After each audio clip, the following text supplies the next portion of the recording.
greatest time of Jewish literature is under Muslim rule. Han Meditation. Hello guys, I am Han, this is Kelly. Hi everyone. We are Han Meditations. We're back with another interesting video. Now, we've been learning a lot about history. We've been learning about different subjects. We've been learning about different people. And I mean, this is just very, very interesting subject. So we want to get right into this, guys. Find somewhere comfortable to sit and watch. Grab yourself some hot water, some Zamzam water, some tea, hot cocoa, or whatever you guys like to drink. Yes. And get somewhere comfortable, and let's get right into it. We first have to understand that the base is that we consider the Jews and the Christians to be Ahlul Kitab, that they are people of the book. And so we have a relationship with them. We can actually eat their food, and you know, there's even intermarriage to a certain extent. I mean, we consider them to be very similar to us. They are part of the revealed text communities. And so it is the people of the book. So there's no natural animosity against the people of the book. Secondly, we have to historically understand that Prophet Muhammad, peace and blessings be upon him, he made a treaty when he set up Medina, you know, as a city-state. The Jewish people were allowed to live in the city and not be forced to be Muslim. And there was a treaty. They played their role within the city, and they were allowed to maintain their customs and their feeling. And so throughout our history, you'll see that wherever the Muslims were able to establish authority, it's a really interesting point, the Jews felt more comfortable there than in other places. Muslims welcomed the Jewish people into their lands, protected them from the Trinitarians, and allowed the Jews to flourish and live according to their own religious laws. The same applied to Christians who lived under Muslim rule. They were allowed to practice their religion in peace and follow the guidance from their own book. An example of this is when Muslims ruled Spain. The Jews and Christians lived in harmony under Muslim rule and excelled in knowledge far beyond what we know today.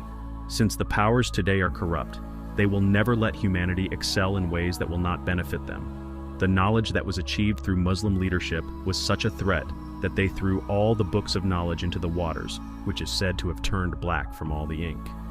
586 BC, there was a group of Jewish people who were driven out of their land by Nebuchadnezzar.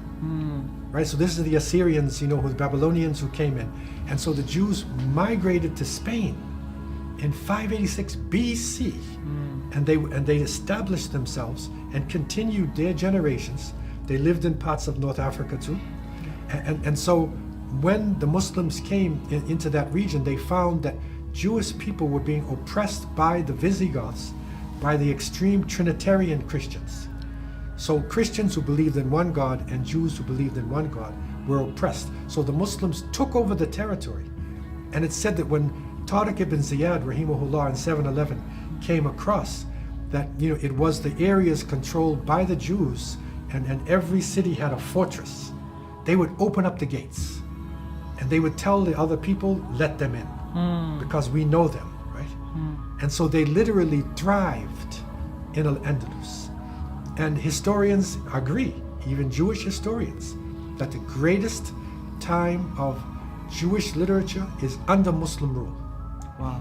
Maimonides, who is considered to be the greatest scholar in Jewish history, lived under the Muslims in Al-Andalus, and he actually migrated to North Africa and to Egypt, and he served under Muslim rulers, lived comfortably. And you'll find within Moroccan culture, Algerian, right across, you'll find, you know, Jewish quarters. On March 31st, 1492, shortly after the end of the Granada War and the end of Muslim rule in Spain, the Catholic monarchs signed the decree of expulsion of the Jews in Granada, which was sent to all the cities, towns, and lordships of their kingdoms. They were given a period of 4 months, which would be extended 10 more days until August 10th to leave the monarch's domains. Those who did not do so within that period, or who returned, would be punished with the death penalty and the confiscation of their property. Likewise, those who aided or concealed the Jews were liable to lose all their goods and inheritances. Some Jews, when the term was running out, had to convert to Christianity and get baptized in order to remain within the lands ruled by Christians. It wasn't until the political movement came in see, that's when things changed, because now it became a political movement that displaced the Palestinians, right? And so this is where relationships started to change. So it's not based on the religion. So there is no animosity between Judaism and Islam. No animosity.